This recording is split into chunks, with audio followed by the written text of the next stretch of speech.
Buenas y bienvenidos a un nuevo video. Nosotros somos el grupo 4 y en esta oportunidad le hablaremos sobre el reino protista.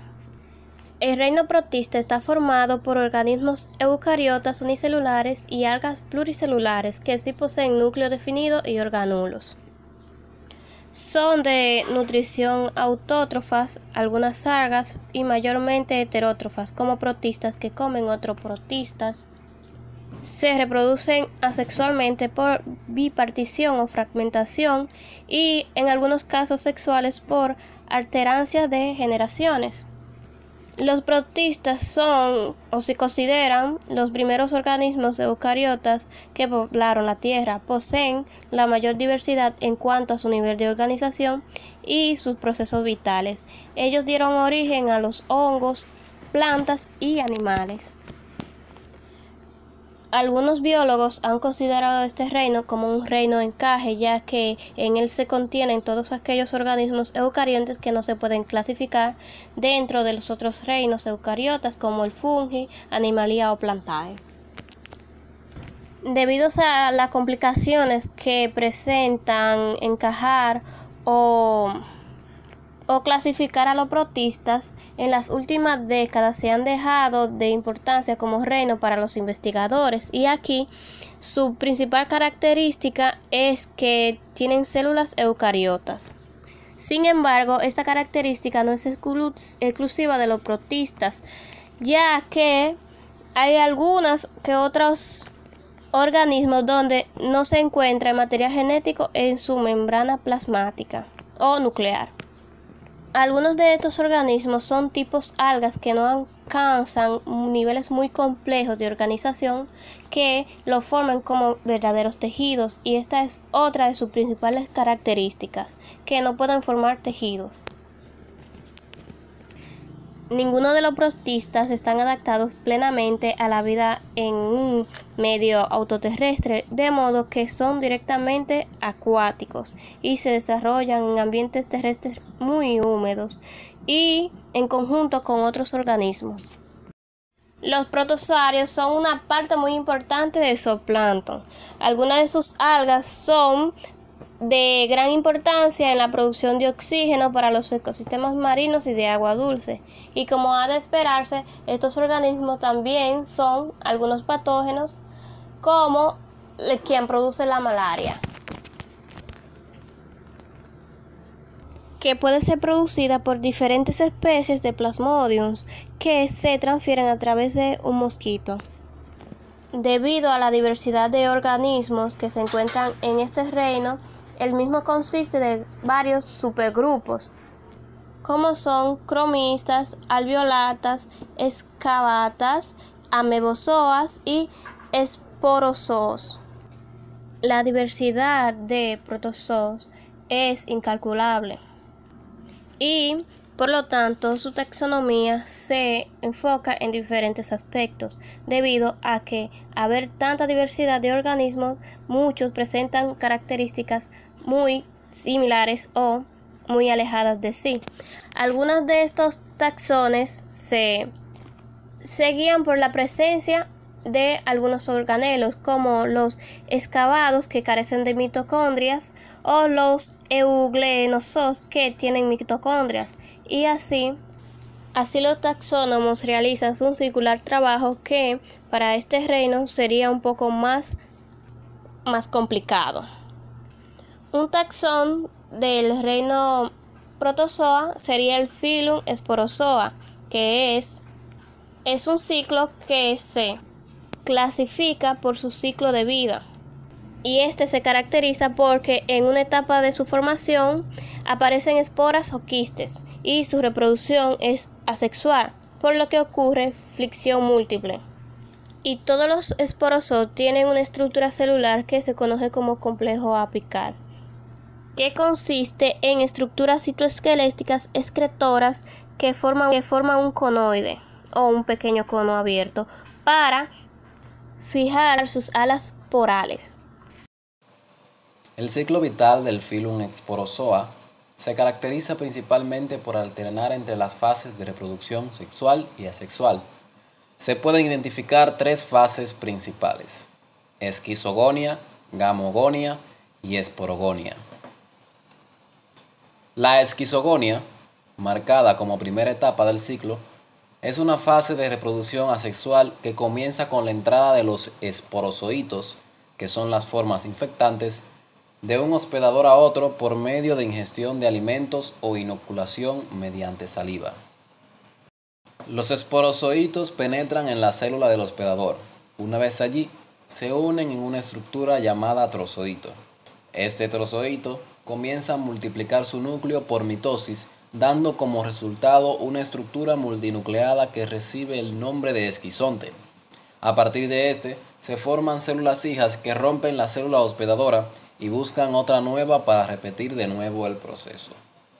Sin embargo, el número de repeticiones de esta fase patógena es limitado.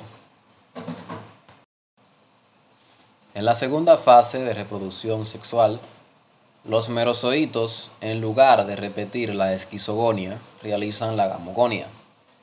Penetran las células del hospedador y se transforman en gamontes, que pueden ser masculinos o femeninos, las cuales son células precursoras de los gametos. A partir de un gamonte femenino se formará un macrogameto, el cual será fecundado por los microgametos, las células resultantes de los gamontes masculinos. Esta unión dará como resultado un cigoto. La fase final, llamada esporogonia, comienza cuando el cigoto se rodea de una cubierta y se transforma en un ooquiste inmaduro.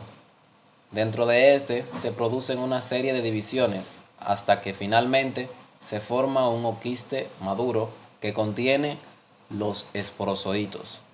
Cabe destacar que la esporogonia es independiente de hospedador, es decir, puede ocurrir dentro o fuera de la célula.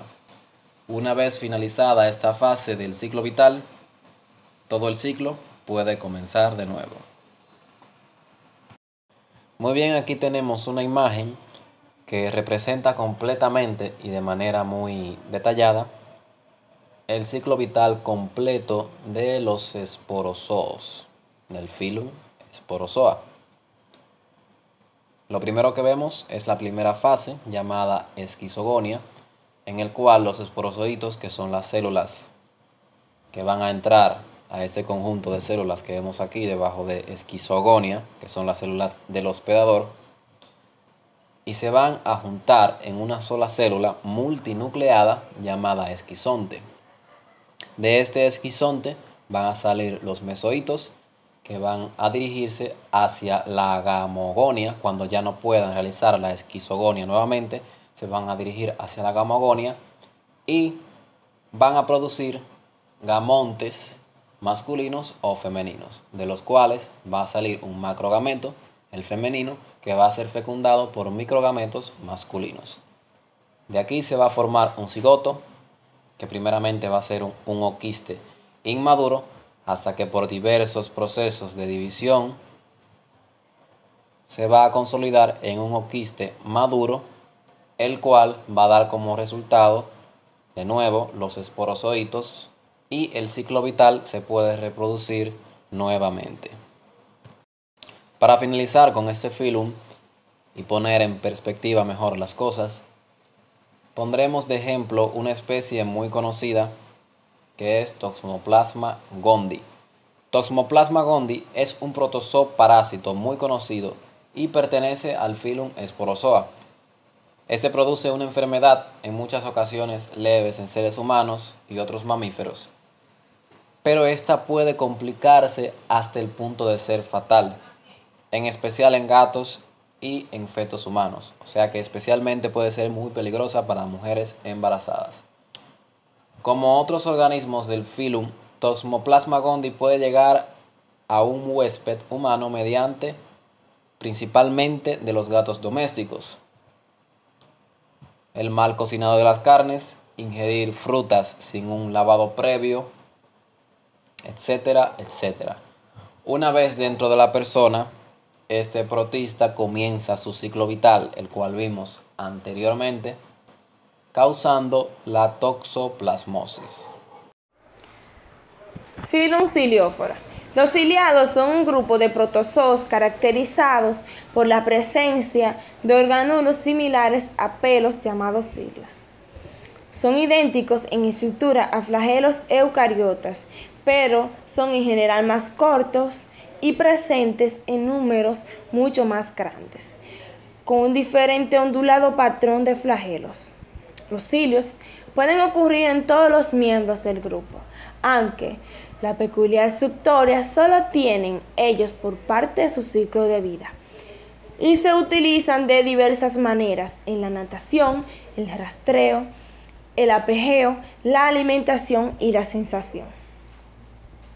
Son formas unicelulares relativamente grandes, con una estructura interna compleja. Su superficie aparece cubierta de cilios alineados regularmente, con los que se mueven de forma activa y veloz. Tienen dos núcleos, un macronúcleo y un micronúcleo, este último reservado para la reproducción sexual, que realizan esporádicamente. La mayoría realiza la fagocitosis, mediante la que se alimentan a través de una zona especializada hundida llamada citostoma, es decir, boca celular. La mayoría de los ciliados también tiene una o más vacuolas contráctiles prominentes que recogen y expelen el agua de la célula para mantener la presión osmótica y en cierta función para mantener el equilibrio iónico. Estos tienen a menudo forma de estrella de la que salen los conductos radiales. Otros componentes distintivos son los alveolos corticales.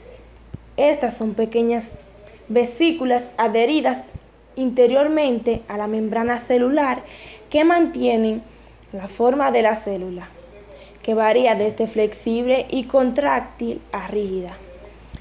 Las mitocondrias y numerosos estrusomas están también generalmente presentes. Este importante grupo es común en casi cualquier lugar donde haya agua, en lagos, lagunas, ríos, océanos y los suelos. Alrededor de 3.500 especies han sido descritas y se estima que hayan 30.000. Alimentación. La mayoría de los cilios son heterótrofos, alimentándose de organismos más pequeños, tales como bacterias y algas. Sin embargo, algunos ciliados son sin boca y de alimentación por absorción, mientras que otros son depredadores y se alimentan de otros protozoos y en particular de otros ciliados. Reproducción.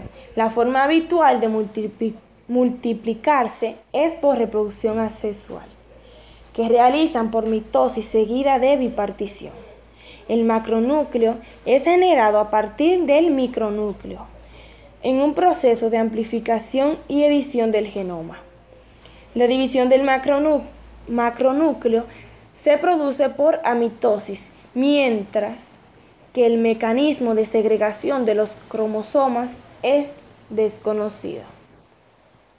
La reproducción sexual, cuando existe, se produce por conjugación, fusionándose dos células después de que sus micronúcleos, originalmente diploides, se hayan reducido por medio de meiosis a dos núcleos haploides, llamados gaméticos. Cada célula contribuye a la otra uno de los dos núcleos gaméticos, que se fusionan allí con el residente, formándose así en cada una de las dos células un núcleo cigótico diploide. El filum se divide en dos subfilum. El primero, Poeciliodesmatophora. Estos presentan un macronúcleo que no se divide o bien lo hace con la ayuda de microtúbulos extramacronucleares. También se caracterizan por poseer cinétidas, con cintas microtubulares postciliares fuertemente desarrolladas. Este subfilo comprende 2 clases. El otro subfilo es el intramacronucleata. El macronúcleo se divide con la ayuda de microtúbulos intramacronucleares y comprende 9 clases. Dentro de las especies patógenas de este filum podemos citar Balantidium coli, que produce la enfermedad de balantidiasis. Esta especie pertenece a la clase Lithostomatea. La causa de la balantidiasis es la ingesta de agua o alimentos contaminados con quistes de la especie ya mencionada, cuya membrana se degrada con los jugos gástricos en el estómago del hospedador y pasa luego al intestino delgado y después al colon, donde se reproduce. Es expulsado por las heces y la vía de contagio es fecal-oral. Los síntomas que presenta esta enfermedad es la diarrea y el estreñimiento alternos. Heces con mucosidad o a veces con sangre o pus. Si hay deshidratación, la balantidiasis puede tener consecuencias muy graves. Y para el tratamiento de esta se utilizan antibióticos y antiparasitarios. Hasta aquí ha sido nuestra exposición. Les invito ahora a que participen del foro. Si tienen alguna duda o aporte pueden escribirlo. Gracias por su atención y espero que le haya sido de provecho.